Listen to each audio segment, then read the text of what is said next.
El primer día, nadie entendió lo que estaba pasando. El día que dejamos de morir, pensamos que era un milagro. Todo comenzó con un accidente, un choque en una autopista. Nada fuera de lo normal. Un auto perdió el control, impactó contra otro vehículo y volcó varias veces. Los testigos llamaron a emergencias. Las cámaras de tráfico registraron todo. El conductor no debía sobrevivir. El impacto fue demasiado fuerte. El vehículo quedó completamente destruido. Pero cuando llegaron los paramédicos, lo encontraron consciente, herido, gravemente herido, pero vivo. Eso, por sí solo, no era imposible. A veces la gente sobrevive a cosas increíbles. Lo que vino después, sí lo era. Horas más tarde, en el hospital, el paciente entró en paro cardíaco. Los médicos iniciaron el protocolo, intentaron reanimarlo durante varios minutos, pero el corazón no respondía. Finalmente, uno de los doctores dijo lo que siempre se dice en esos casos: hora de muerte.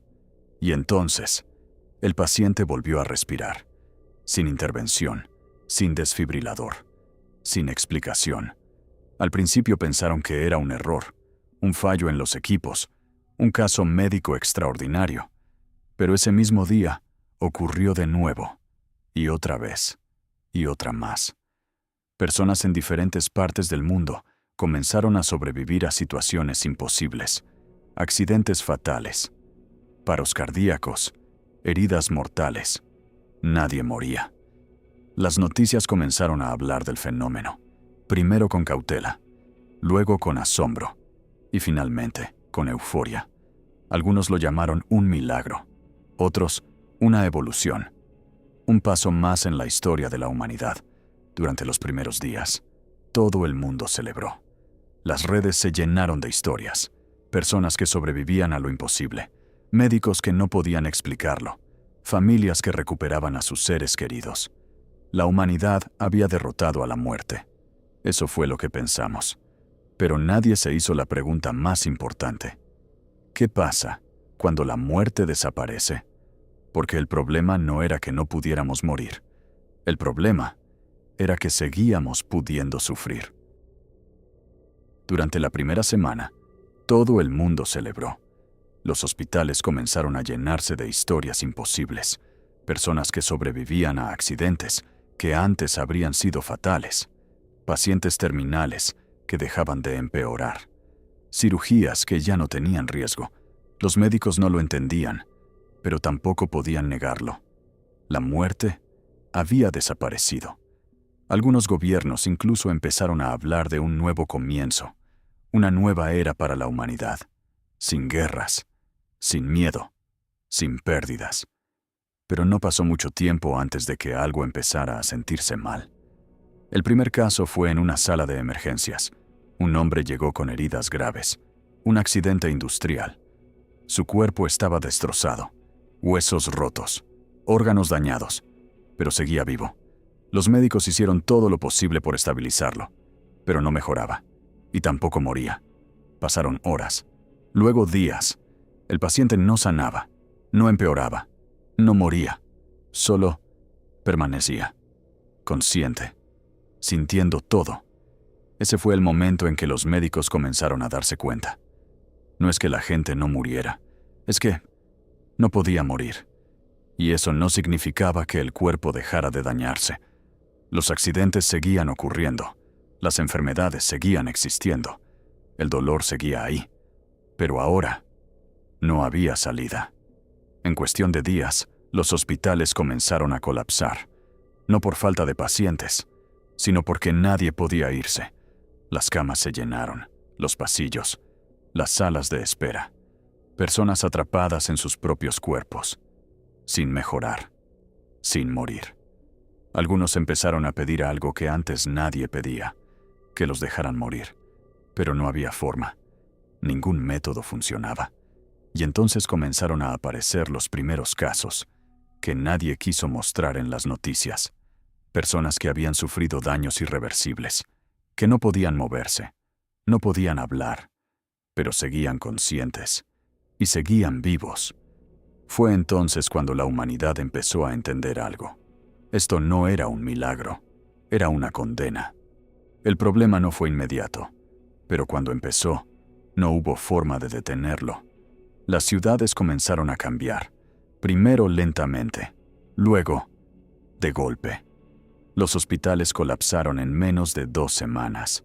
No había suficientes médicos, no había suficientes camas, pero el verdadero problema era otro. Nadie podía salir.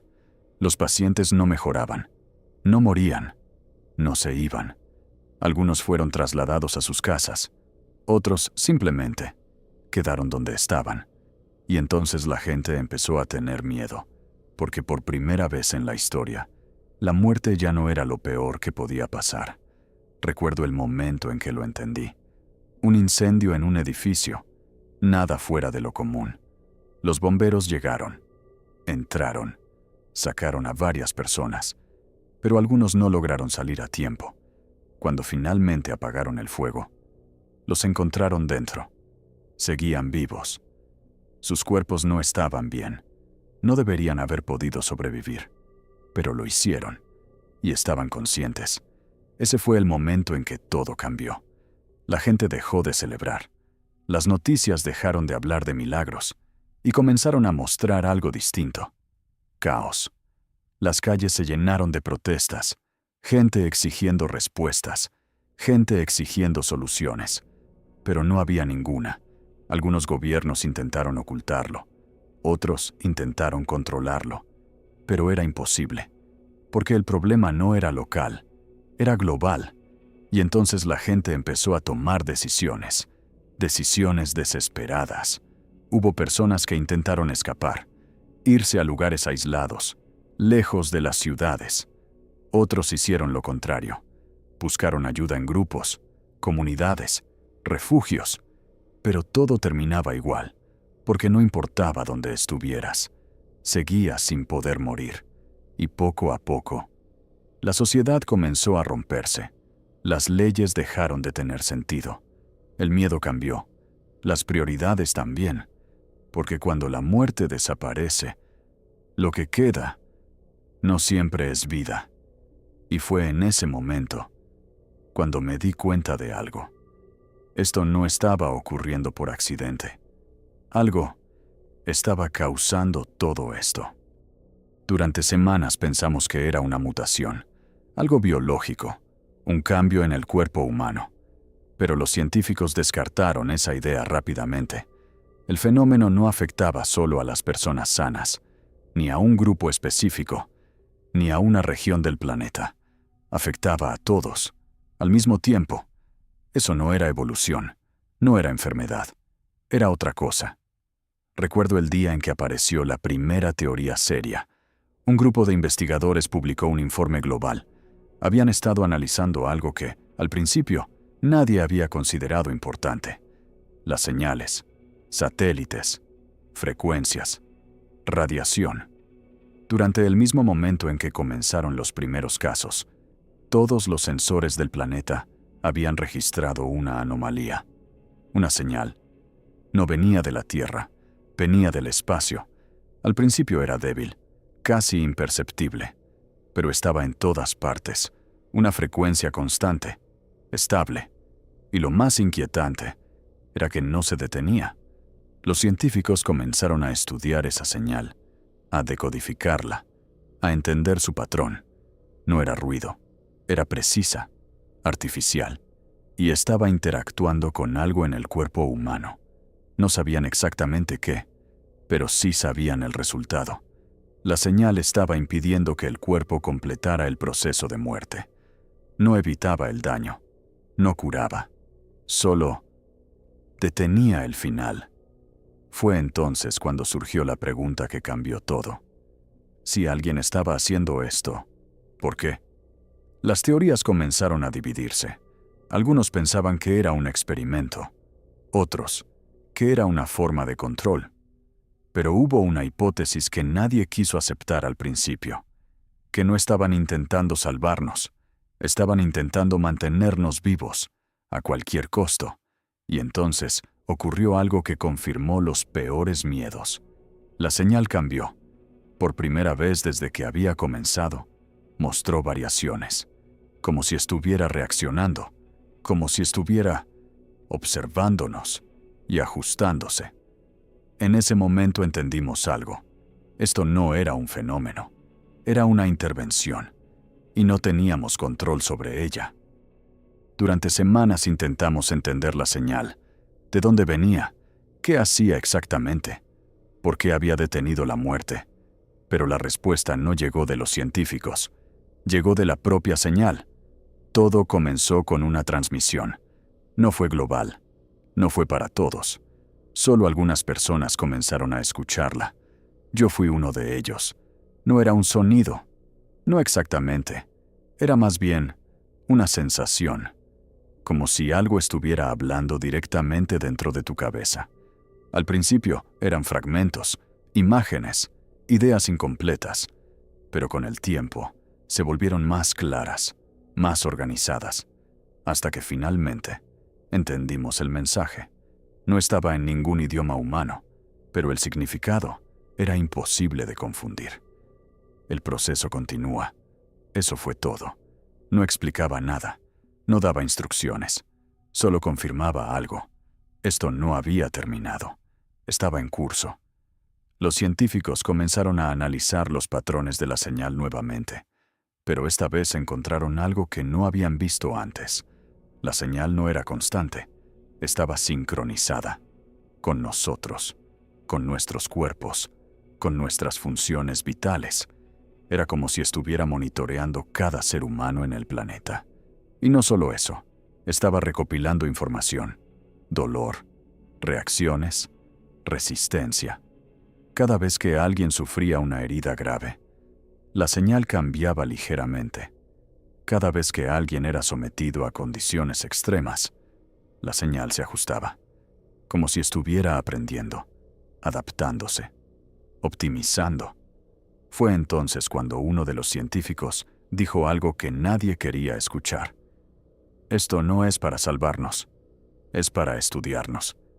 El silencio en esa sala fue absoluto, porque todos entendimos lo que significaba. No podían dejarnos morir, porque el experimento terminaría. Nos necesitaban vivos, para observar, para medir, para entender hasta dónde podía llegar el cuerpo humano. ¿Cuánto podía resistir? ¿Cuánto podía soportar? Sin romperse.